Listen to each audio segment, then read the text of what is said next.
Hello and welcome to Back Pocket News for Wednesday the 22nd of February. I'm Aussie Gameboy. And I'm Nido. Hey AGB, have you ever wanted to make a mod about Australian police officers and be completely defiled by media? No, I can't say that I have.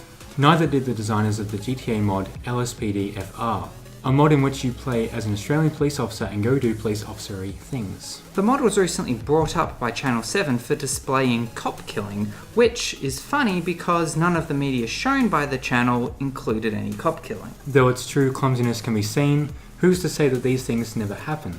The Australian police forces, just like any other police force, are human, and humans make mistakes. The creators of the LSPDFR mod recently gave a statement about the report, which reads, "The initial story run by Channel 7 News was that our modification for GTA 5 LSPD First Response was being used by underground geeks to simulate the killing of Australian police officers. This is simply a gross misrepresentation of what we as software developers and our users as passionate members of a diverse and overwhelmingly pro-law enforcement community stand for. In reality, LSPDFR is a mode which allows you to play as a police officer within a game. Players can make arrests, pull over speeding vehicles, and respond to emergency situations. Indeed, if there's a story here, it's the story of how LSPDFR has actually empowered law enforcement by playing host to tens of thousands of young people from across the world who rather play as the good guys rather than the bad guys." New South Wales Police plan to take action against the developers. Moving on to number 2, do we have a sneak peek at the new Switch UI? That's right, and it looks like it jumped right out of a Windows 10 computer. Nintendo has recently had their Switch console acquired early from a retail mistake. The customer Hip Hop the Robot uploaded a video last Thursday of what seems to be the Switch console in portable mode, and with that the Switch user interface. What does this mean for you guys? Not much really. But the design looks sleek, and as mentioned before, it looks like they took a couple pages out of Microsoft's book. Let's move on to number 3. Whoa. Hold on. There's still more to cover. Oh, okay. The poster of the video said that he received the Switch 2 weeks early from an unnamed store, and that he sent it back, but Nintendo has a different story.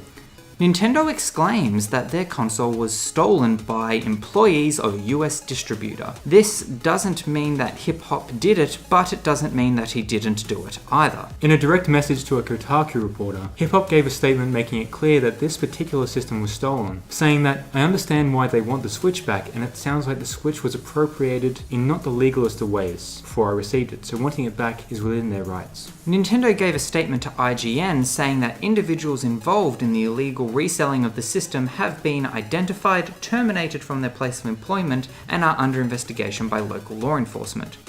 Any more words before we jump to the next story, Nato? No, I think we're good. Okay, let's go on to number 3, where it just keeps getting bigger. Do you mean the Conan game that has not safe for work content in it? Yeah, that one.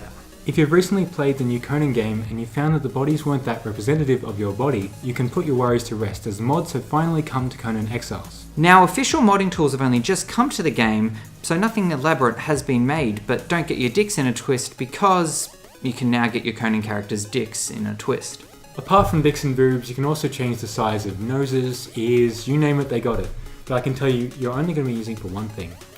And moving on to number 4, is Sony trying to copy off Nintendo? It sure looks like it, Nido. Back in 2015, Sony filed a patent for a handheld console. It is now 2017 and that console is being released, but not by Sony. The Nintendo Switch bears a striking resemblance to this unnamed Sony device. The Sony console has a tablet-like center with what looks like controllers strapped to the side of it. It is unconfirmed if these are detachable or not, or if the console can connect to your TV. Sony filed the patent on the 8th of August 2015 in Japan, and the oldest patent we can find for the Switch was filed in June 2016 in the US. We are unsure if there's an older patent filed in Japan. Hard to say at this point which came first. It really is a bit of a chicken and the egg situation we have going on here. But step back, it's time for number 5, and let's get our Ooga Booga on. That's right, the release date and price for the new Crash Bandicoot N.Sane trilogy has been released. It sure has.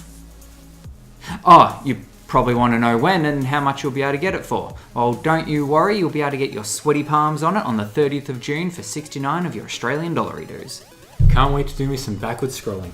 What are you talking about? I'm all about dem apples. Well, that's it for today's news. What are your thoughts on today's topics? Are you keen for some crash action? Would you buy a Sony Switch? What is your Conan cup size? Is LSPDFR too many letters for an acronym? Let us know in the comments below or over on the new Twitter page at BackPocket4. Like button is down there and the sub button is just over there. And if you have already subbed, click on that handy dandy bell button to get notifications whenever we upload. But until next time, Aussie Game Boy out. Nido, out.